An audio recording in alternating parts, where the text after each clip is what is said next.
हेर्नुहोस् त यो कस्तो राम्रो धान छ। धान झुलिरहेको छ हेर्नुहोस् ल, पाकेर हरियो छ, कतिपय ठाउँमा धेरै जसो पाकिसकेको छ।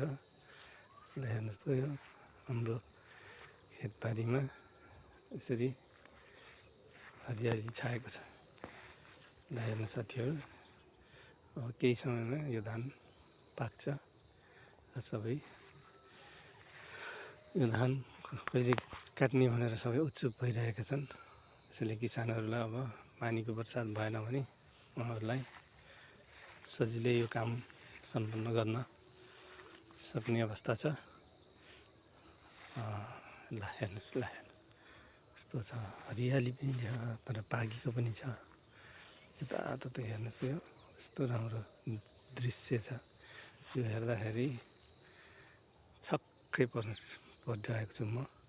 यस्तो धान झुलेको छ, यो तराईका फाँटहरूमा यो धान झुलेको देख्दा म हर्षले एकदम हर्षोल्लासित अवस्थामा म छु। तपाईँहरू पनि यो दृश्य हेरेर केही न केही आनन्द लिनुहुन्छ भन्ने मलाई आशा छ। हस्त, नमस्कार।